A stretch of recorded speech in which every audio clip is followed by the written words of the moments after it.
Hey there, Alex Kidman with my video review of the new Pixel 6a smartphone. Now, it's been a while since we've had a new A-series Pixel here in Australia. Google's A-series phones are its budget models, and the last one, the Pixel 5a, never officially made it outside the US or Japan. Only Google knows why. The Pixel 6a is a mid-range phone, priced here in Australia at $749 outright, and with the typical Pixel promises on board. Years of Android updates, clean UI, and because it's a Pixel 6 phone, Google's own Tensor processor. I've been testing out the Pixel 6a over the past couple of weeks, and here's my thoughts on where it excels and where it might do better. So, the big thing about the Pixel 6a is that it features the same Tensor processor as the Pixel 6 and 6 Pro phones. That's a play right out of the Apple playbook, where the smaller Mini and iPhone SE models right now have the same processors as their pricier Pro counterparts. Indeed, the iPhone SE seems like the perfect counterexample to the Pixel 6a because they're both budget flagship phones from the operating system makers. Put them side by side, the iPhone SE should beat out the Pixel 6a in benchmark tests. I say that because as of right now, the Pixel 6a I've got won't actually run some popular benchmarks, notably Geekbench 5. It's not supported through the Play Store and it crashes if I try to run it via side loading. That might change in the future, but right now I don't have those kinds of scores. I do have 3D Mark, again, not supported, but I was able to side load it, and that ran, so I can compare how that goes. Still, the regular Tensor is outclassed by the A15 Bionic, and the dip down to 6GB of RAM isn't going to improve its performance any. Within the mid-range Android space, Tensor is a solid play. You don't see processors of this quality at this price point, typically. And I've got a lot more time for not quite beating out the Snapdragon 888 or the A15 Bionic when it's on sale at this price. A faster processor at a lower price makes a lot more sense. And certainly, I've had no issue with running higher-end Android apps or games on the Pixel 6a. And that's probably also helped along by the fact that this just has your standard stock Android launcher on board. And sure, tastes vary as to what you want in a launcher, but the great thing about Android here is, of course, you've got the choice. You can just add a launcher on top of Google's own if it doesn't suit your style. Of course, as a Pixel phone, you're also looking at 3 years of OS updates and 5 years of security updates. Now, that's slightly less special than when the first Pixels launched, because a lot of brands, names like Samsung and Nokia spring to mind, have become a lot better at providing future certainty for their phones, but Pixels will still see those updates first, and sometimes by a number of months to boot. On the camera front, it feels like going back a bit to older Pixel phones with dual 12-megapixel wide and ultra-wide camera sensors at the rear, and an 8-megapixel front-facing selfie camera at the front. As you might expect, Google's AI-led camera post-processing is the star here, delivering some genuinely good results even in low-light situations. The Pixels have long been quite good with low light, and at this price point you don't usually see really good low-light performance. You do also get Google's Magic Eraser feature for quickly scrubbing out extraneous people from shots, but not the motion features of the full-fat Pixel 6 phones, even though they're running on the same Tensor processor. That does feel to me like Google's just saying, nah, motion is for the full-fat phones only. I don't think that's just a question of having slightly less RAM than the other Pixel 6 phones.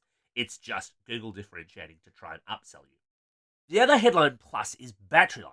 Now, heavier performing mid-range phones, and yes, I am looking at you, iPhone SE 2022, tend to suffer when it comes to battery performance. It's just a simple matter of, if you want the processor to run like the dickens, then the battery is going to run down like the dickens.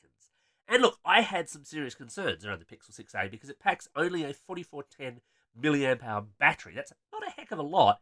It's really on the smaller side considering so many Android phones, including plenty of cheaper models, pack in 5000 milliamp hours of battery capacity without thinking twice about it. However, in my day-to-day testing, the Pixel 6a impressed me. It can pretty easily jump over a single day's usage without too many issues, and if you're a lighter user, multi-day usage, yeah, that's certainly feasible. So, the cameras are decent, the processor is very good at this price, and battery life is good. So what's not to like? So, the Pixel 6a borrows the same design style as the bigger Pixels, but with a 6.1-inch, 60Hz capable Full HD Plus display, and the same somewhat divisive camera bar at the rear of the phone. It ships in 3 colours, Sage, Chalk, or the Charcoal variant Google loaned me for review. It's also really plain, and an utter fingerprint magnet, if it's not the case, at least for the Charcoal model. Now look, plain designs are fine, but you can get nice looking phones for a lot less than this. You can get phones with 90Hz displays or even 120Hz or 144Hz displays for less than this. And it does feel like an area where Google has cut a few corners in order to meet a price point again, and I guess that's getting the Tensor processor in, but it is a compromise you've sort of got to put up with. While the cameras are good, there's also some compromises in play there that you could work around with other phones at this price point. Actual optical zoom is missing in action, and while that's true of the Pixel 6 as well, there's plenty of phones from the likes of Samsung or Oppo or Realme or others that you could score for this money that offer up true optical zoom with little fuss if that matters to you. This is the other challenge though for the Pixel 6a because that $749 price point puts it within striking distance of the Pixel 6 itself, which is undeniably a better phone. If you can jump up to its $999 price point, you get a bigger 90Hz capable screen, more RAM, better camera features, wireless charging, more attractive color choices. It's a better phone overall.